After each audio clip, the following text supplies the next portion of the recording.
only after we started the investigation on this and then started recovering some of the property did we realize that there were more than what had been reported.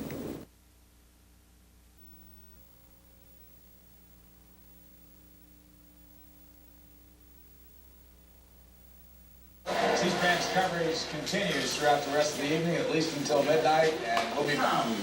You may stand upon my back, cries out to us today. You may stand upon me, but haven in my shadow. I will give you no hiding lower than the angels. Have crouched too long in the... You don't act like you're happy, and I said, he must have the weight of the world on his shoulders right now, but it must be a wonderful, incredible feeling. Everything. A rock.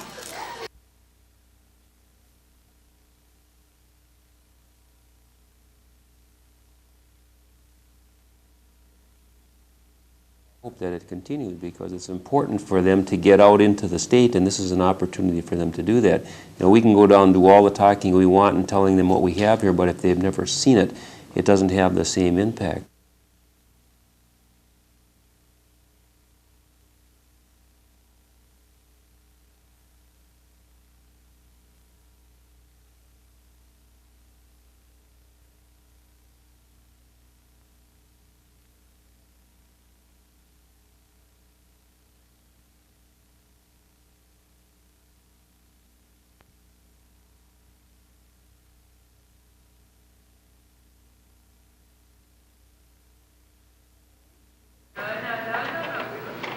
While in Panama, Duluth Air Guardsmen went about their business of keeping their jets in top shape and flying training missions.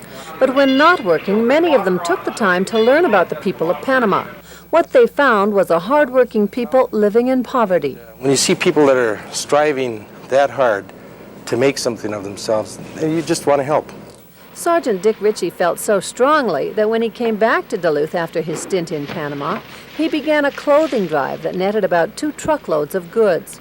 He had all the help he could use from the Duluth Air Guard, his church, St. Elizabeth in Gary, New Duluth, and several other organizations and individuals. Having anything we can do to help them out and give them clothing or money to make their lives a little easier and a little more comfortable is a good heartfelt feeling for us at the 148 Fighter Group. Today, that effort is nearing its conclusion as volunteer guardsmen loaded up pallets with clothing and toys. The items will be delivered this weekend on a cargo plane with Dick Ritchie along to make sure they get where they're supposed to go. Dick has some special destinations in mind.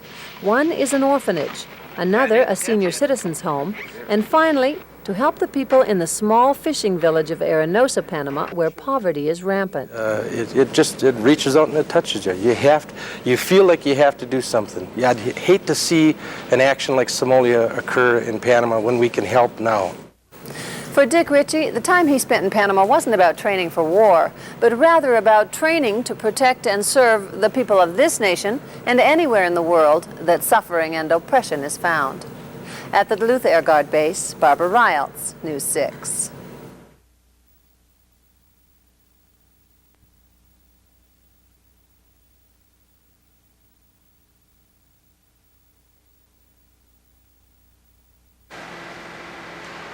It was an easy run there.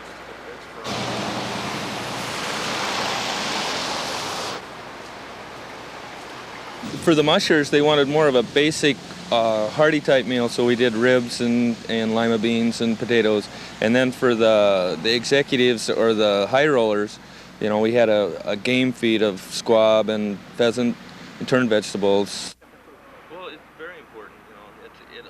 It adds to the actors. They also, when they see it, they have to want to participate in the meal then. And so it's a real important part to make it look good. How so far have you enjoyed your brush with Hollywood? Well, yeah, it's a lot different than what people...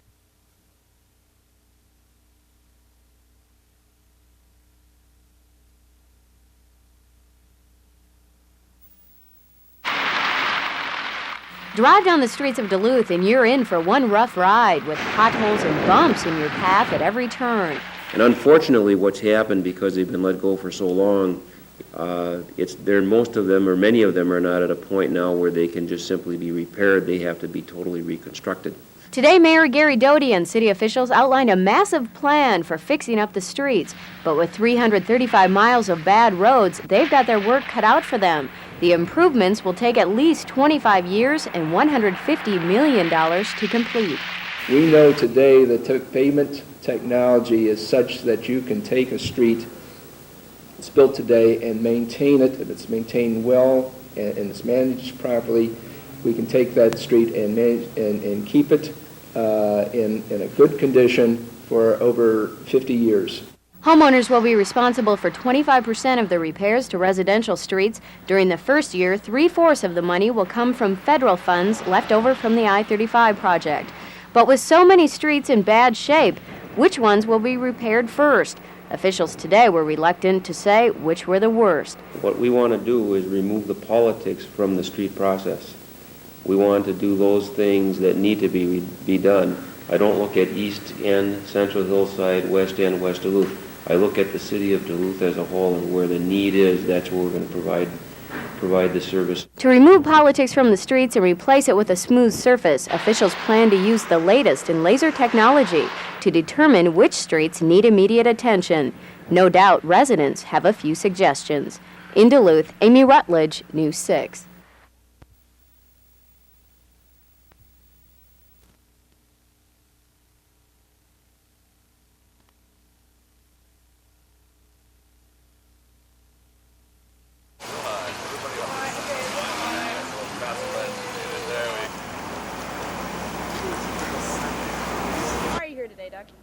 We're here to express our support for President Clinton's efforts at lifting the ban on gays in the military. We think it's a very important thing that he's doing, standing tall against the bigots in Congress and the Joint Chiefs, and he deserves our support. How about we maybe start chanting, open your minds and open the ranks.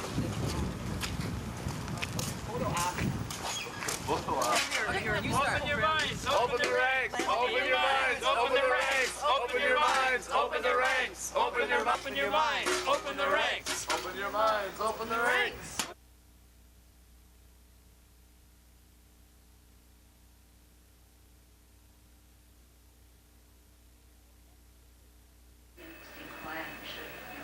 Like most single 25-year-old men, Brian Bentley loves his freedom. In his case, a freedom made possible by Minnesota's personal care attendant program. Right now, Human Services pays an attendant to spend 8 hours a day with Brian. Well, I know it's a whole lot cheaper to have a person in your own home than it is a nursing home. Because in 1 month in a nursing home, it ran me, my insurance, $3,000. And in my own home, it's probably right around $1,000 or less. So far, Brian, who fought for 5 years to move into his own handicapped accessible apartment, hasn't faced a cut in the number of hours his personal attendant visits, but his home care provider has seen other clients cut.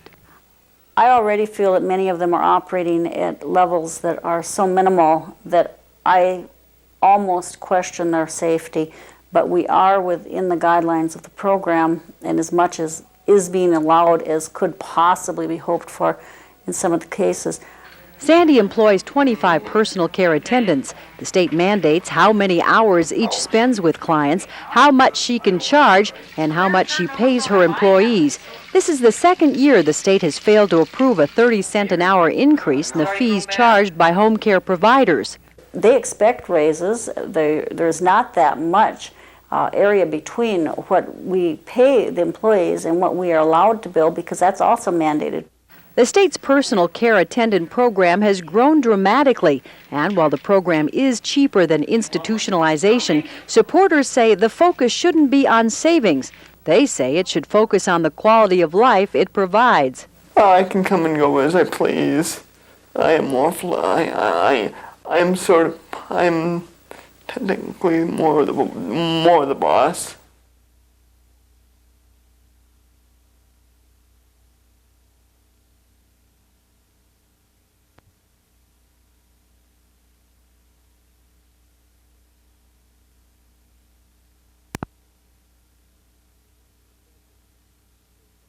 Serves kids. The criticism that we receive is, well, you're already, doing more than you should. You're already spending too much money. I needed to go back and look to see if that criticism was valid, and I see that it is not.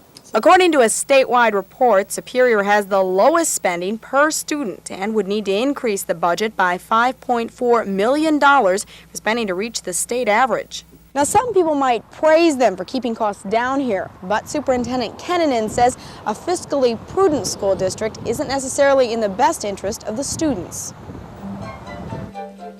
A deer, a female deer. I think our program is good. I think that we provide a quality educational experience for kids, and we have been doing that for a very long time.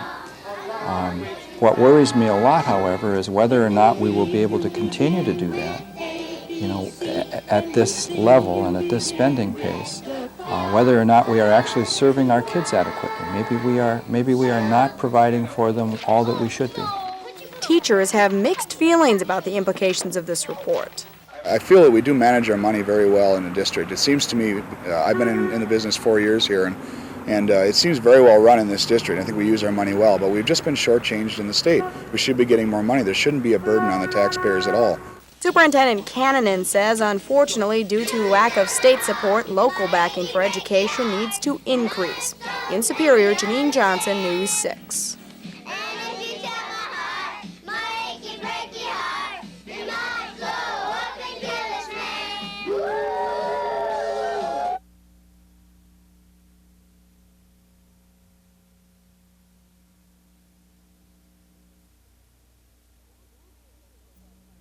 Duluth school officials have pulled the plug on Monday's matinee performance of men dancers after being flooded with calls from concerned parents. I was hired in Duluth schools to be a decision maker, and quite frankly, the decisions that I do have to look out after the entire organization, and we looked at that particular program and everything, and we didn't think at this particular time it would be the appropriate kinds of image that we would want to portray here in the Duluth schools, and as a decision maker I made a decision, and we said no. Promotional posters like these are what prompted many parents to call school officials. One of their top concerns was that the dancers would be performing in the nude. Body stockings give the illusion of nudity, but in reality the performers are clothed, and promoter Harlan Quist says it's a very respectable troupe.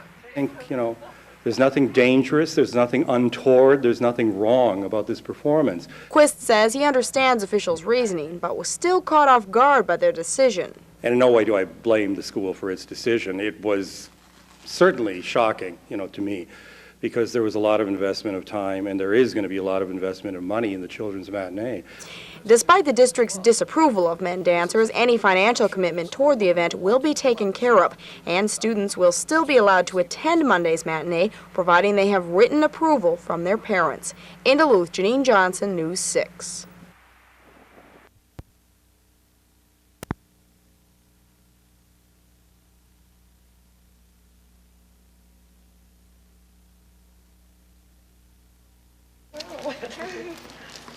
Duluth students and their parents arrived at the deck this morning to judge for themselves whether or not the men's dance troupe was as controversial as some people thought. We thought, well, we'll have to talk about it if there's something objectionable, but otherwise we'll just enjoy it. Last Friday, after receiving a handful of calls from concerned parents, the Duluth School District pulled the plug on the performance, refusing to bus students to the event. These posters prompted the calls. Parents were concerned that dancers would be performing in the nude. The decision, however, didn't keep this crowd of about 600 away. I was very disappointed. I was disappointed. From my understanding, the decision was made on the basis of just a very few phone calls. And I think as parents, we certainly are capable of deciding whether or not to send our kids on a bus to see a performance like this.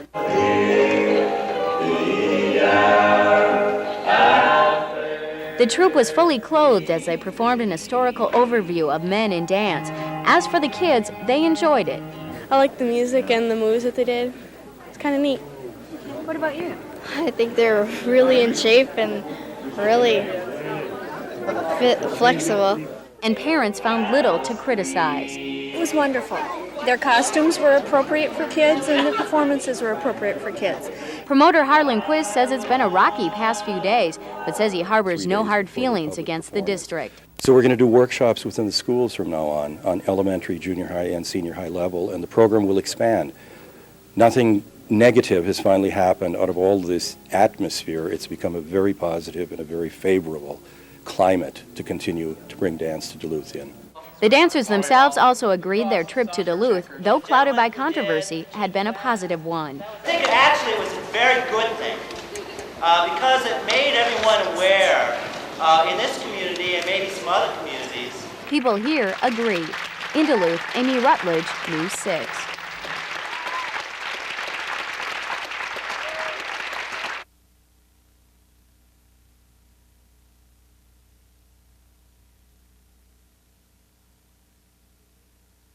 Idea there, and it's somewhat the same in human services. What is a basic level of need? Trying to push decision making out into those 8 regions rather than have it all concentrated in major agencies, DNR administration, all 26 of them, and 200 minor agencies. And I don't know if a state government goes out of business, but certainly the demand is there to reform and become more efficient. In the private sector, if you don't meet the customer's needs and do it efficiently, you're out of business. In the government's case, I can't say for sure they'd go out of business, but I do think that they're going to have an awful lot of unhappy customers if they don't solve some of their service problems and their cost problems. there would be a lot of job elimination, associate directors, in our core, in first phase of core, which came out a year ago, we recommended eliminating the $100 rebate from the state, which is a dollar for dollar thing, which we thought then, I still think is not a good idea. In other words, if I give $100 to a candidate, I can get $100.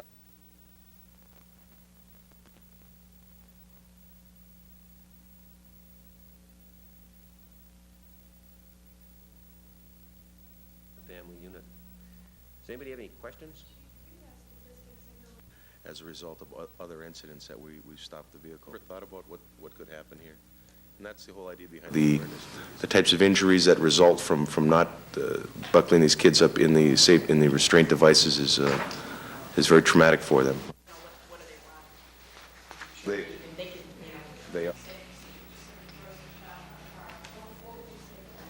oh yeah, I think the law has definitely helped that. I think every now and then we just have to be.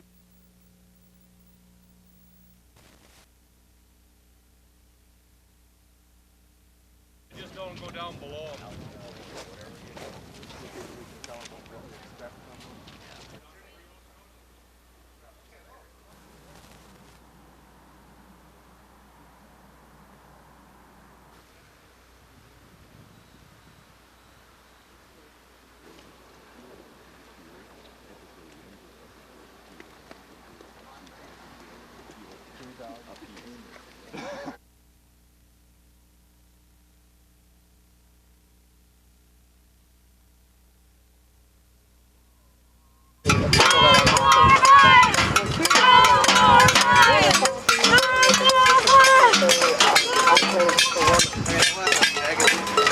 No, definitely, there are.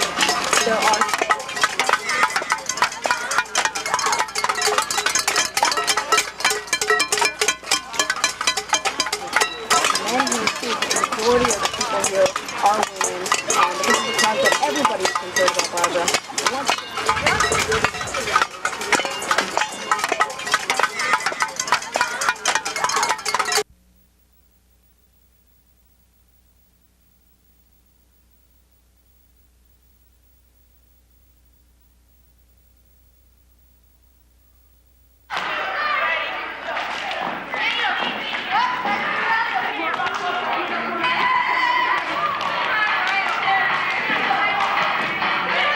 The goal is twofold. One is to reinforce the importance of cardiovascular exercise and taking care of yourself. But the other is, through the awareness that they're reaching right now, hoping to build some lifelong habits for them so that they can take care of their hearts.